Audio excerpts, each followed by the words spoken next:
Hello students, welcome to CBK voice. आज हम लोग इस वीडियो में hire purchase and instalment payment का एक क्वेश्चन डिस्कस करेंगे जो कि आपके एग्ज़ाम 2003 में आया हुआ है। सेट 1 में हमने ऑलरेडी एक क्वेश्चन डिस्कस किया था जिसमें हम लोगों ने देखा था कि जनरल एंट्री को बेस करके किस तरीके से लेजर अकाउंट प्रिपेयर किया जाता है। इस सम्स में हम लोग एक कैलकुलेशन पे और फोकस करेंगे कि सम्स में अगर कैश प्राइस नहीं दी हुई है तो पहले कैश प्राइस किस तरीके से निकाली जाएगी। कंपलसरी है, आपको कैश प्राइस निकालना ही पड़ेगा क्योंकि बिना कैश प्राइस का आप अपना सम्स का पहला एंट्री भी स्टार्ट नहीं कर सकते। तो कैश प्राइस किस तरीके से निकाला जाएगा उस प्रोसेस को हम लोग देखेंगे और उसके बाद इस सम्स में ये भी देखेंगे कि अगर कोई अकाउंट बनाने के लिए बोला गया है तो उस अकाउंट को हम लोग किस तरीके से प्रिपेयर करेंगे।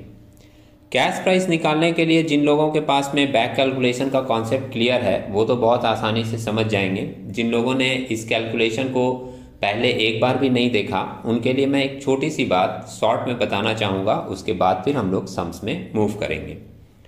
बैक कैलकुलेशन के अंदर में एक सिंपल थॉट हम लोग अप्लाई करते हैं। जैसे मान लीजिए कि किसी भी एसेट का कॉस्ट प्राइस या कैश प्राइस 100 रुपीज़ है, 10 रुपये का आपने डाउन पेमेंट किया तो बैलेंस बच गया कितना, 90। ये 90 का जो भी बैलेंस है ये सपोज करो 3 इंस्टॉलमेंट में पेमेंट करना है, इक्वल इंस्टॉलमेंट है 30 30 30 का। तो 90 में पहला इंस्टॉलमेंट पेड होगा 30, बचेगा 60 रुपीज़ में सेकेंड इंस्टॉलमेंट पेड होगा 30, तो वो भी माइनस होगा और बैलेंस बचेगा 30 और फाइनली 30 रुपीज़ का फाइनल इंस्टॉलमेंट पेड कर देंगे, पूरा पेमेंट क्लियर हो जाएगा और बैलेंस बचेगा 0। इसी प्रोसेस को अगर हम लोग कैश प्राइस निकालने के लिए सोचें तो हम लोगों को बैक सोचना पड़ेगा। आप समझ सकते हो, हम लोगों को लास्ट इंस्टॉलमेंट से मूव करना पड़ेगा। जैसे कि थर्ड इंस्टॉलमेंट हम लोगों का था 30 रुपीज़ का, इसमें बैक आके सेकेंड इंस्टॉलमेंट जोड़ना पड़ेगा 30, तो वैल्यू हो जाएगा 60। फिर उस 60 में फर्स्ट इंस्टॉलमेंट जोड़ना पड़ेगा 30, तो वैल्यू हो जाएगा 90 और उस 90 में 10 रुपीज़ का जो डाउन पेमेंट किया गया था वो भी ऐड करना पड़ेगा, तो हम लोगों को बैलेंस मिल जाएगा 100। तो ये इंडिकेट करेगा कि 100 रुपीज़ उस एसेट का कैश प्राइस था।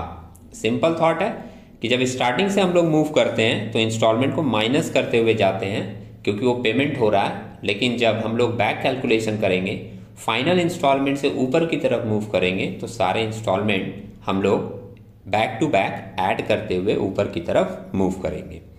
अब इसी थॉट को लेकर हम लोग एक सम्स को देखते हैं। ये सम्स आप यहाँ देख रहे हो 2003 का आया हुआ है। मेंशन कर रहा है A machinery is purchased on hire purchase system. As per agreement, the payment shall be made in 3 annual installment of rupees 12,000 each. तो जैसे 12,000 रुपया ईच करके 3 इंस्टॉलमेंट दे रहा है तो बहुत सारे बच्चे जो फर्स्ट टाइम देख रहे हैं वो माइंड में कैलकुलेट कर लेंगे 12,000 इंटू 3 कितने का हो गया, 36,000 का। लेकिन ध्यान रखिएगा कि वो जो 36,000 है वो आपका कैश प्राइस नहीं होगा क्योंकि इस 12,000 में इंटरेस्ट भी इंक्लूड होगा और जो कैश प्राइस होती है उसमें इंटरेस्ट इंक्लूड नहीं रहता है। तो अगर इसमें इंटरेस्ट इंक्लूड है तो हम लोगों को कैश प्राइस निकालने के लिए इंस्टॉलमेंट तो ऐड करते हुए बढ़ना पड़ेगा और साथ ही साथ ये भी ध्यान रखना पड़ेगा कि इंटरेस्ट को माइनस करते हुए जाना है क्योंकि कैश प्राइस में इंटरेस्ट का अमाउंट इंक्लूड नहीं होना चाहिए। 12,000 में हमारा इंटरेस्ट इंक्लूड है, ये आगे के लाइन में मेंशन भी कर दिया। The rate of interest is 20% per annum and the interest amount is included in the annual payment of rupees 12,000। 20% interest का रेट है और ये ऑलरेडी इसमें इंक्लूड है। अच्छा, इंटरेस्ट का जब हम लोग कैलकुलेशन करेंगे कि वो कितना इंक्लूड है और वो कैसे निकालेंगे तो उसके लिए भी बहुत सारे जो एवरेज स्टूडेंट हैं वो जनरली क्या करेंगे, 12,000 का 20% ले लेंगे कि ये इंटरेस्ट है। ऐसा नहीं करना है। ओरिजिनल वैल्यू अगर 100 रुपए की होगी तो आपको सोचना है कि इंटरेस्ट उसमें 20% मतलब 20 रुपया ऐड हुआ होगा, तो आपकी वैल्यू हो गई होगी 120 की। तो ये जो 12,000 है ये 100 को रिप्रेजेंट नहीं करेगा, ये कितने को रिप्रेजेंट करेगा, 120 को। और उस कॉन्सेप्ट के हिसाब से हम लोग इंटरेस्ट फाइंड आउट करेंगे। आगे मेंशन कर रहा है the purchaser default in the payment of final instalment and the vendor repossesses the machinery. Purchaser जो है वो डिफॉल्ट कर गया फाइनल इंस्टॉलमेंट में और वेंडर ने मशीनरी रिपोजेस कर ली, मतलब मशीनरी लेकर चला गया। The purchaser provide depreciation on machinery at the rate of 10% under diminishing balance method. Purchaser जो एसेट्स खरीद कर लाया है उस पर 10% पर एनम के हिसाब से डिमिनिशिंग बैलेंस के हिसाब से डेप्रिसिएशन चार्ज किया जाता है और अपने को करना क्या है, show machinery account in the books of purchaser, statement of interest calculation has to be shown. आपको सिर्फ एक मैशिनरी अकाउंट बनाना है और जितना भी इंटरेस्ट का कैलकुलेशन होगा वो भी आपको कैलकुलेशन करके दिखाना है। तो सबसे पहले हम लोग इंटरेस्ट का कैलकुलेशन देख लेते हैं और कैश प्राइस निकाल लेते हैं, क्योंकि सम्स में 12,000 का एनुअल इंस्टॉलमेंट दिया था, लेकिन ये मेंशन नहीं किया गया था कि कितने में एसेट को खरीदा गया है। तो कैश प्राइस जब तक नहीं निकालेंगे तब तक हमारा सम्स स्टार्ट नहीं हो पाएगा। अब आप देखिए बैक कैलकुलेशन मेथड को फॉलो करके किस तरीके से कैश प्राइस फाइंड आउट किया गया है। सबसे पहले जो हमने 100 वाला कॉन्सेप्ट बताया था वो यहाँ पर लिख दिया गया। आप देख रहे हो कि हम लोग सपोज करते हैं कि हमारा ओरिजिनल वैल्यू 100 रुपये का होगा, तो 20% अगर इंटरेस्ट हम लोग पेड करेंगे 20 रुपया, तो हम लोगों का पेमेंट हो जाएगा कितना, 120। अब इसी कॉन्सेप्ट के हिसाब से हम लोग लास्ट इंस्टॉलमेंट से लेकर मूव करते हैं। अमाउंट ऑफ थर्ड इंस्टॉलमेंट था कितने का, 12,000 का। इसमें से इंटरेस्ट माइनस करेंगे, मैं पहले ही बोल दिया था, क्योंकि कैश प्राइस में इंटरेस्ट जुड़ा हुआ नहीं होता, तो आपको इंटरेस्ट हटा के तब चलना है। तो लेस इसमें हम लोग कर रहे हैं इंटरेस्ट। 12,000 जो है वो कितने को रिप्रेजेंट कर रहा है, 120 को, इसलिए 12,000 को आप 120 से डिवाइड करोगे और इंटरेस्ट की वैल्यू कितनी है, 20 से मल्टीप्लाई करोगे तो आपको इंटरेस्ट का वैल्यू मिल जाएगा, जो कि वैल्यू आपका कितना आ जा रहा है, 2,000 माइनस करने के बाद आपका ओरिजिनल पेमेंट एक्चुअली इसमें कितना था, 10,000 का। इसके बाद हम लोग इसमें ऐड कर दिए सेकेंड इंस्टॉलमेंट, आगे की तरफ बढ़ रहे हैं, मतलब बैक जा रहे हैं हम लोग, तो सेकेंड इंस्टॉलमेंट ऐड करके हम लोगों का वैल्यू हो गया कितना, 22,000। अब इस 22,000 में भी इंटरेस्ट जुड़ा होगा, तो सेम कॉन्सेप्ट अप्लाई कर रहे हैं। 22,000 रिप्रेजेंट कर रहा है 120 को, और इसमें इंटरेस्ट की वैल्यू कितनी है, 20 की, तो लेस इंटरेस्ट किया है। देखिए सेम कॉन्सेप्ट अप्लाई किया, 22,000 डिवाइडेड बाई 120, ये 120 को रिप्रेजेंट करेगा। हम लोगों को इंटरेस्ट का वैल्यू चाहिए, इसलिए मल्टीप्लाई कर रहे हैं 20 से, और वो इंटरेस्ट का वैल्यू निकल कर आ रहा है कितना, 3667। अब 22,000 में 3667 को माइनस करके वैल्यू अपने को मिल रहा है 18,333। इस 18,333 में हम लोग फर्स्ट इंस्टॉलमेंट जोड़ेंगे। फर्स्ट इंस्टॉलमेंट भी कितने का था, 12,000 का, तो ये ऐड करके वैल्यू आ गया 30,333। इसमें भी इंटरेस्ट जुड़ा होगा, तो फिर से लेस किया इंटरेस्ट, सेम कैलकुलेशन है, 30,333 डिवाइडेड बाई 120 इंटू 20, वैल्यू आ गया 5056, और ये 5056 माइनस करने के बाद हम लोगों को नेट वैल्यू मिल रहा है 25,277। इसमें हम लोग ऐड करते हैं डाउन पेमेंट। डाउन पेमेंट शुरू में ही दिया जाता है, और ध्यान रखिएगा डाउन पेमेंट देने के समय कोई इंटरेस्ट नहीं होता, तो डाउन पेमेंट जो भी रहता वो डायरेक्ट हम लोग ऐड करते हैं, और ऐड करके अपने को मिल जाता कैश प्राइस, ठीक है।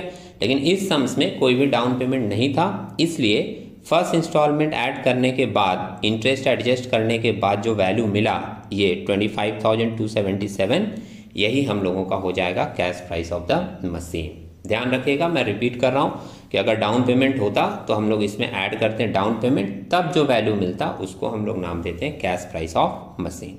अब कैश प्राइस मिल गया, और सम्स में सिर्फ एक ही अकाउंट बनाने के लिए बोला था, कौन सा अकाउंट, मैशिनरी अकाउंट। तो सिंपली हम लोग एक मैशिनरी अकाउंट बनाएंगे। फर्स्ट सेट में ऑलरेडी हम लोग पढ़ चुके हैं कि परचेजर के बुक में 6 एंट्री होती है, लेकिन उसमें ज़्यादातर एंट्री जो है वो वेंडर में रिकॉर्ड होती है। मैशिनरी अकाउंट या एसेट अकाउंट अगर हम लोग बनाते हैं तो इसमें क्या रिकॉर्ड होगा, एक खरीदने का, दूसरा डेप्रिसिएशन का, और at the end final year में फाइनल इंस्टॉलमेंट फेल कर गया था तो वो एसेट लेकर वेंडर चला जाएगा, तो एट द एंड जो है हम लोगों को एक रिपोजिशन वाला एंट्री भी मैशिनरी अकाउंट में दिखाना पड़ेगा। तो अब एक सिंपल सा कैलकुलेशन करके आप देख रहे हो, in the books of purchaser machinery account prepare किया गया। पहली एंट्री होती है खरीदने की। सम्स में कोई डेट नहीं था, इसलिए डेट नहीं देकर first year, second year, third year mention किया है। पहली एंट्री होगी खरीदने की, और एंट्री क्या बनती है, machinery account debit to vendor account, या हायर वेंडर लिखिएगा तो ज़्यादा सही रहेगा। मैशिनरी अकाउंट के डेबिट में टू हायर वेंडर बोलकर रिकॉर्ड कर दिया गया। यहाँ पर आप देख रहे हो 1 जनवरी को फर्स्ट ईयर में 25,277 का एसेट, यही वेंडर अकाउंट बनता तो उसके क्रेडिट में रिकॉर्ड हो जाता।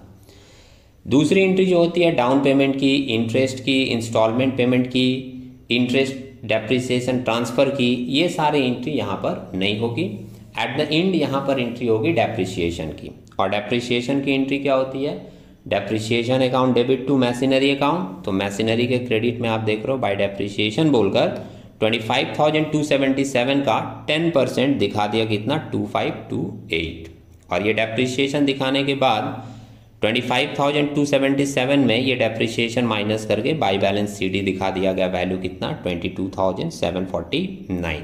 अब ये जो फर्स्ट ईयर का क्लोजिंग बैलेंस आया वो सेकेंड ईयर के ओपनिंग में टू बैलेंस बीडी बोलकर दिखा दिया गया 22,749। सेकेंड ईयर भी वो चीज़ रिपीट होगी, बाय डेप्रिसिएशन बोलकर वैल्यू दिखाया गया 2275 किसके ऊपर, जो ये आपका सेकेंड ईयर का बैलेंस आया ना इसके ऊपर, क्योंकि डेप्रिसिएशन हमारा डिमिनिशिंग बैलेंस मेथड में था, ये सम्स में यहाँ पर देख रहे हो आप मेंशन कर दिया था। तो ये सेकेंड ईयर का डेप्रिसिएशन दिखाया 2275, इसके बाद ये 22,749 में 2275 डेप्रिसिएशन माइनस करके बैलेंस बच गया 20,474, जो कि थर्ड ईयर के ओपनिंग में टू बैलेंस बीडी बोलकर दिखा दिया गया 20,474। थर्ड ईयर भी हम लोग नॉर्मल डेप्रिसिएशन दिखाएंगे, 20,474 का 10% आप निकालोगे तो 2048 आ जाएगा, जो at the end of the year by depreciation बोलकर दिखा दिया गया 2048। लेकिन इस साल मेंशन किया था कि फाइनल इंस्टॉलमेंट फेल किया गया है और फेल होने की वजह से वेंडर अपना एसेट्स लेकर चला गया। पेमेंट कितना बाकी था वेंडर का 12,000, वही फाइनल इंस्टॉलमेंट था। तो जब वेंडर इसको लेकर जाएगा तो 12,000 के वैल्यू में ही वो इसको लेकर जाएगा। और लास्ट सेट में हमने कहा था जो लोग फर्स्ट टाइम देख रहे हैं वो लोग प्लेलिस्ट में जाकर इसको देख सकते हैं, पहले के वीडियोस भी ऑलरेडी उसमें दिए हैं और भी चैप्टर्स के वीडियोस डिस्कस करके दिए हैं, वो लोग चाहें तो उसका प्रैक्टिस भी कर सकते हैं। तो फर्स्ट सेट में भी हमने कहा था कि जब कंप्लीट रिपोजिशन होता है तो वेंडर को एसेट ले जाने के बाद एसेट अकाउंट में जितना भी बैलेंस बचेगा वो हायर परचेजर का लॉस होगा और वो लॉस ट्रांसफ़र कर दिया जाएगा प्रॉफिट एंड लॉस अकाउंट में। तो फाइनल ईयर का ये डेप्रिसिएशन दिखाने के बाद एक एंट्री हमको यहाँ और दिखानी पड़ेगी रिपोजिशन की। रिपोजिशन की एंट्री होगी वेंडर अकाउंट डेबिट, क्योंकि वो लेकर चला गया, टू एसेट्स अकाउंट, इसलिए एसेट के क्रेडिट में आप देख रहे हो बाय वेंडर अकाउंट बोलकर यहाँ पर दिखा दिया है कितना 12,000 लास्ट इंस्टॉलमेंट ड्यू था, उसके बदले ये एसेट लेकर चला गया। और एसेट अकाउंट में जो भी बैलेंस बचेगा फाइनली वो इंडिकेट करेगा कि वो परचेजर का लॉस है, जो ट्रांसफ़र हो जाएगा प्रॉफिट एंड लॉस अकाउंट में। तो by profit and loss account बोलकर यहाँ पर जो वैल्यू यहाँ दिखाया गया है 6426, ये डेबिट वाले अमाउंट से क्रेडिट वाला अमाउंट माइनस करके बैलेंस आया है, जो कि लॉस ऑन सरेंडर बोलकर दिखाया गया और ट्रांसफ़र कर दिया गया प्रॉफिट एंड लॉस अकाउंट में। तो उम्मीद है आप लोगों को ये कैलकुलेशन समझ में आई होगी। हम लोग इसी तरीके के कुछ नए इन्फॉर्मेटिव कैलकुलेशन के साथ एक नए वीडियो में मिलेंगे, तब तक के लिए टेक केयर।